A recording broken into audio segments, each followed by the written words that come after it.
Sure. The show's called Togetherness, and at its heart, it's really about a group of four people who are living in the same house. You have two couples. One couple is married, and they have young children, and they're just sort of emerging from the realm of sleep depravity, and they're facing each other as a couple and realizing that they've sort of lost each other and lost that spark that has made their relationship special, and they're going to try to find it.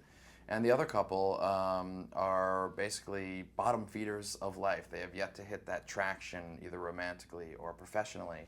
And they're approaching 40 and they're panicked. They're never going to find anything to give meaning in their life. And those all sound like very, very serious themes. And they are.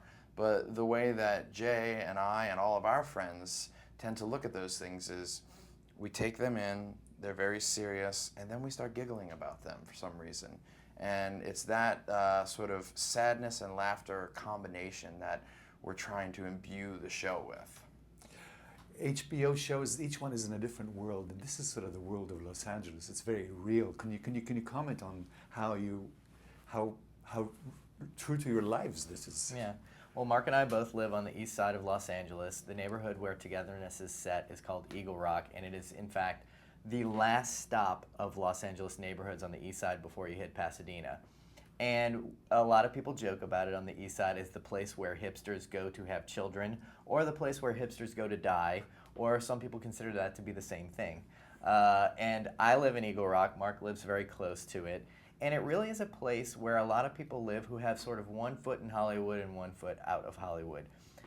They're trying to figure out where they belong. Perhaps Hollywood is a little too intense for them and they can't deal with it, but they need to be there professionally.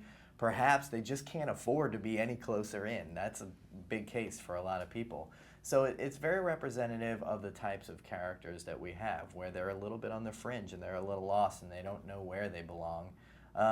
But more importantly, we do feel like the show is more about the inner worlds of these characters and the struggles that they're facing as trying to be good parents, good friends, good spouses, and also try to maintain their own personal dreams. Now, you have these characters you know really, really well, and you can tell that you're all friends. I mean, looking at the show.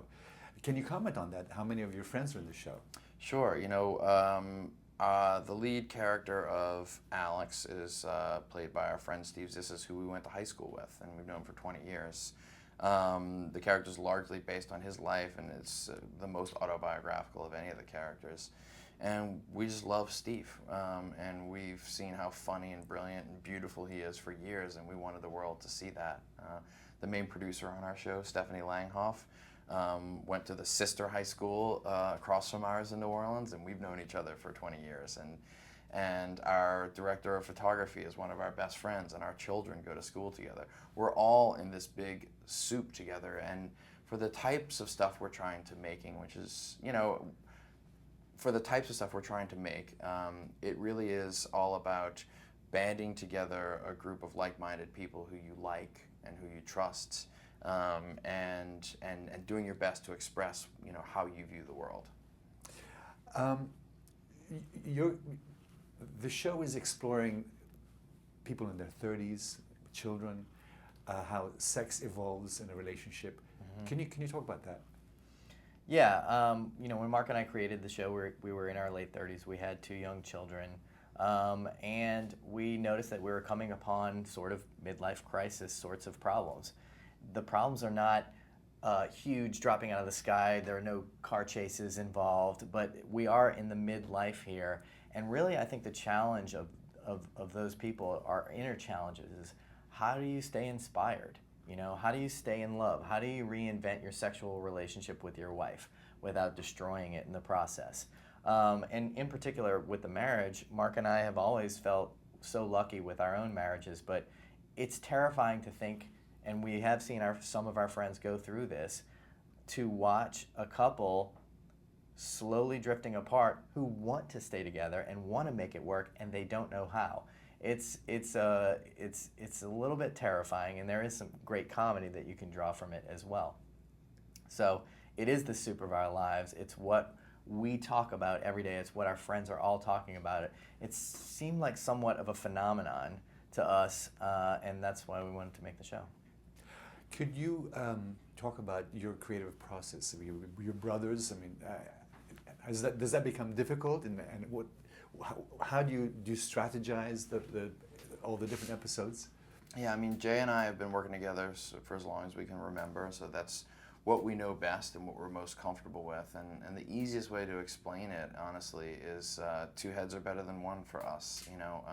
It's an enormous task to make a television show, then trying to make it poignant and interesting to people is almost impossible. And we have each other's love and we have each other's trust, and while it's not always easy to be completely linked with someone, and you might think, you know what, let's break up the Beatles and go do our solo records. At the end of the day, I think you want to hear the Beatles records more. There's problems, there's conflict, but it's worth it because of what you get out of it, and that's, in a lot of ways, what the show is about. How do you come up with the stories, and how do you go? Is it tactical to go from end of one episode to the next one? Do you plot it out? Yeah, I mean, the way that Mark and I have always come up with our stories is it evolves from the private conversations that we have about things that we're obsessed with, particular person maybe that we find interesting, that's probably a little bit tragic and funny. We'll tell these stories to each other, we'll cringe, we'll giggle, and then we'll realize, oh, there's something here.